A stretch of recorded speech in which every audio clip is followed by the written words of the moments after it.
Okay, so here we are in lab, and what we've got is a network analyzer. Whoops, let me try and point at it. But this is a network analyzer. What it's doing is sweeping frequency from the bottom of the scale to the top, which is 2.29 kilohertz up to 11.6 kilohertz.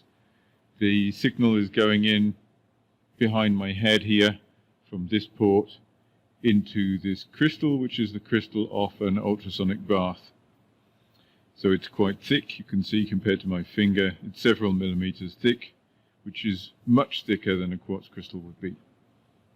That makes the frequency, the base frequency of it, the fundamental frequency, much lower than a quartz crystal would be, although it's not quartz, so it's not quite the same.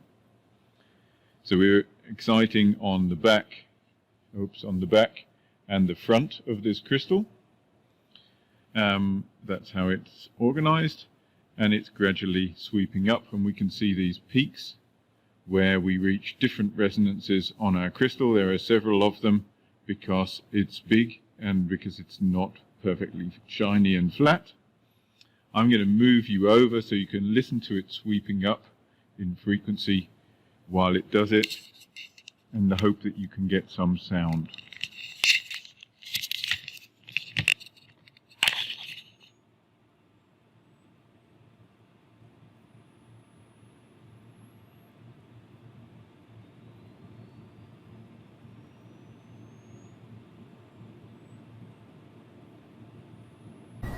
Taking sound separately.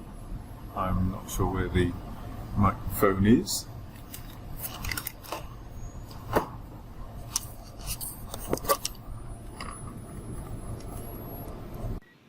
Okay, so I'm back and I've changed my piezoelectric device for this, which is a piezoelectric buzzer.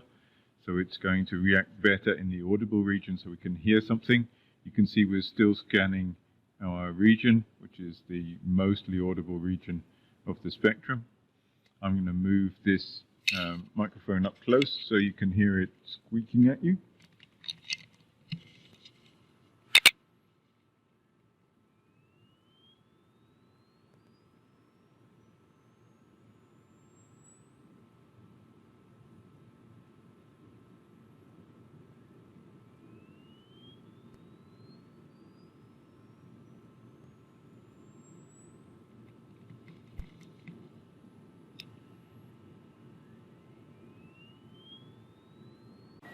Okay, so I'm back and we've gone outside the audio range. We've just zoomed in on a few of those peaks and we can see that they're very smooth, sharp peaks. Okay, so now we've got a quartz crystal. That's this device here. It's in a can.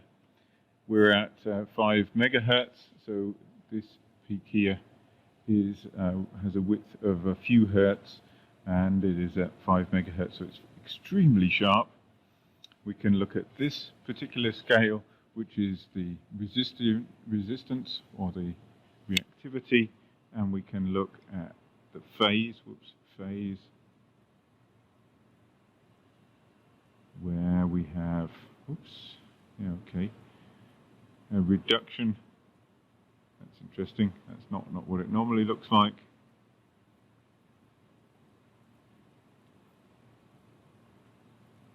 This is another form of it. They're all mathematically related to each other, but we don't want to get into there. I want to show you the phase version where it is. Here we go. This is what I wanted to show you. So this is the equivalent of the derivative of the peak. So then we're coming up and being pushed forwards, and then we come back past the peak and we suddenly get pushed backwards. Obviously the amount that it gets pushed backwards is better, or it's more effective at doing that when it's closer to resonance. So we see a relatively sharp drop. Let me auto scale this one. So you can see it. It's effectively the derivative of a peak, but measured physically, and we can use that to find the top of the peak relatively easily, as you would mathematically, or if you were trying to find the maximum of a peak in spectroscopy. Taking the derivative is a good way of doing that, because where it passes through 0 is the exact top of the peak, and you don't have to worry about finding it or the errors in finding it. This is comparatively sharp, and so we can find it very easily. Okay, so if we then take our crystal and load it, which we can't do on this one, but we can do on one that is bare, like this one here. Sorry, I'm off screen, but this is a bare crystal. You can see it's super thin compared to the sound device beforehand. It's about a tenth of a millimeter. We can load things on the top face, and it will shift this peak across to lower frequency as we had.